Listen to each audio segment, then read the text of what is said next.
欢迎来到频道 Daily Star News， 订阅频道，不要错过当天最热门的新闻。我们今天的时事通讯涵盖以下内容：赵丽颖在《宫锁沉香》中的演技堪称她演技的顶峰。今天我们应该讨论赵丽颖。从有翡感觉赵丽颖的演技下降了，她会惊讶一会儿，极度精疲力竭，她真的感到精疲力竭。从知不知道中可以看出，当他与优秀的艺人联系在一起时，他无法上场，在角色的风度上也落伍了杀手和满足玩家。看到他的心理状态大有好转，演技也取得了非凡的进步。众多优秀的艺人演过很多戏，但他们的照片却完全凝聚在模范工作中。不管那里有多少工作，影子通常都在那里。假设有这么多的零件，你就会筋疲力尽。反正赵丽颖不是，她觉得自己在变，永远都是新的。作为一群人，我在意她能给我带来多少价值，能给我带来多少新鲜感。看热闹，并不是完全靠演技来解决的。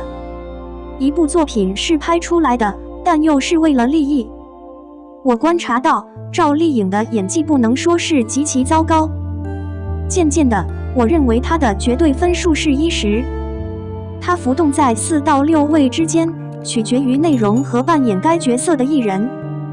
在胭脂中饰演反面的陶欣然扮演了比她更可取的角色，让后续女主的工作更加充实。可以看出，这位艺人在细微处有所收敛，她的感情和活动可以显示出一个整体的进步过程，至少不会使个人不适合演戏。这样一来，在后续女主的演技基础下，更容易看出赵丽颖饰演的女主是参差不齐的、娇俏的。有什么理由不是不合理的可怕？因为基本上我认为她应该哭的时候会哭，在她该表露感情的时候，我看到她出现了，但她并没有深入到那个人身上，所以她的呈现给了我一种破碎的感觉。尽管从各方面来看，他似乎都在进行，但他只是肤浅的。尽管痛苦和哭泣的时候到了，但为什么心态会如此突然？我觉得赵丽颖在《宫锁沉香》里演得很好，往往被认为是她演技的顶峰。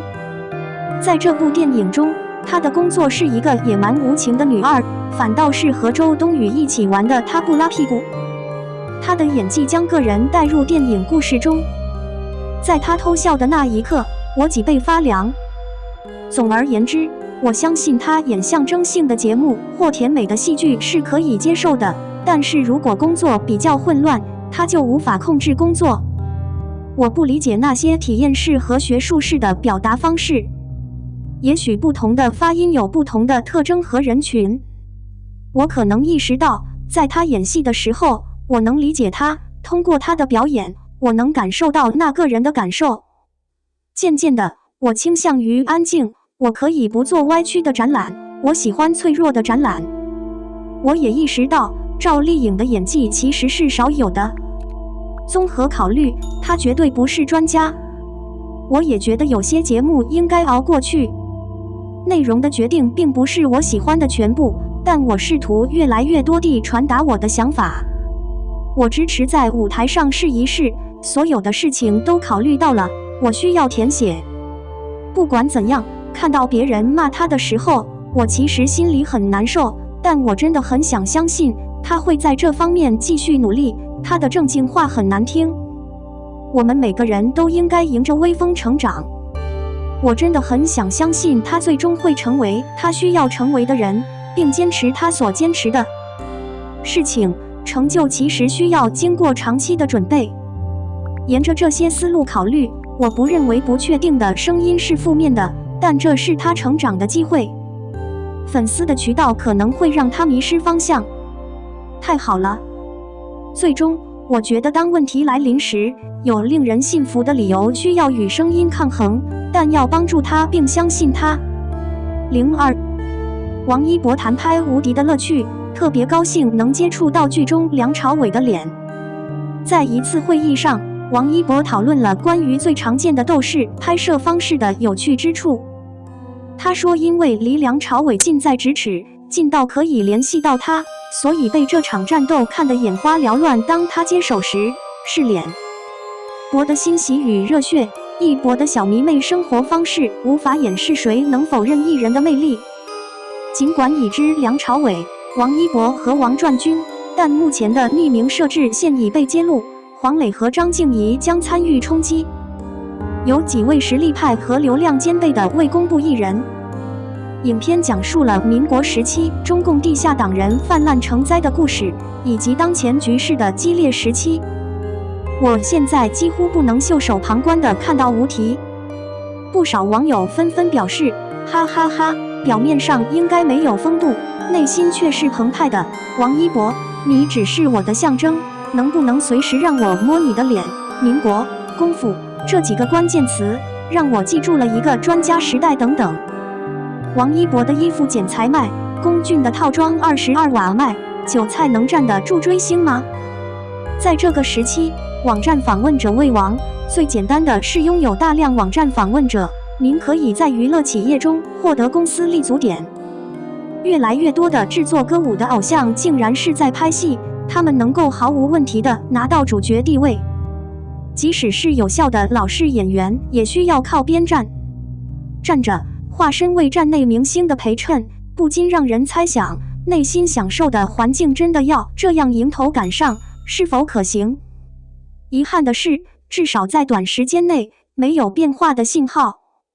对网站访问者明星的最简单限制是之前的收入减少，只要他们现在不再违反道德和法律，爱好者仍然喜欢他们，他们仍然能够占领娱乐事业。头部资源吸引更多年轻爱好者的偶像。王一博服装分片买，龚俊服装22瓦买，韭菜能站得住追星吗？近日，有部分网友认定该享乐企业再现了畸形行为。电视剧《冰与渔火》正式买下主演陈晓、王一博的服装，并与体面的推理运动捆绑在一起，试图用大牌发烧友的力量为新项目发力，让网友们大跌眼镜来生气。热议。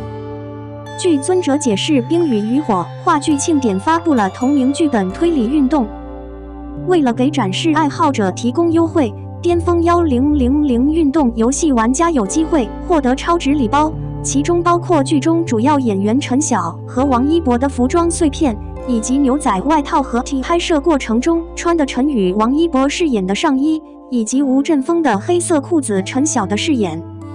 令人愤慨的是，这些衣服不是单独购买的，毕竟如果是单身的话，主角现在也不会穿这么多衣服了，如果需要宣传的话，现在也没有办法宣传了。所以剧庆给大家提供了一个绝妙的方案，那就是一起传达陈晓和陈晓、王一博在剧中的服装都是分片买的，牛仔夹克分成300份， T 恤分成30份。为此，值得尊敬的承诺，在《冰与烈火》的整个拍摄过程中，此次活动的服装都是通过演员的方式穿着的。服装已从剧组晕倒的生产单元中拆除，现已不再洗涤，可能有中度污渍，这是演员在整个拍摄过程中造成的，请谅解。需要说明的是，这次通过团队的方式购买的服装可以称为独特服装，现在都没有经过任何处理，都是在明星穿上之后毫不拖延地储存起来的。这一举动显然是让那些吃瓜群众目瞪口呆。事实上，这并非总是第一次展示购买高品质演员的服装。之前让龚俊大获成功的《山魔令》中，他所穿的服装竟然以22瓦的天价成交，总共4件衣服3件道具全部拍卖了58瓦，甚至不同主演的衣服也要几十块钱才能买到。这些网站访问者演员服装的收入是那些将偶像视为神的爱好者，为了有接近偶像的风险，他们会异常地收集一系列偶像的衣服，只是为了满足自己的个人需求。在少数幻想中，这些狂热分子还被网友通过方式调侃为资本家的韭菜。现在陈晓和王一博的戏服已经被分片买了，一些路人的方式和网友们干脆对自己的爱好者大呼：韭菜能经得住追星吗？花各种现金买影星服装有什么用？归根结底，方这部剧捡韭菜实在是太出色了，利用发烧友爱偶像的心理变相套现，这种行为必须制止。你对此有什么想法？可以在备注位置留言讨论。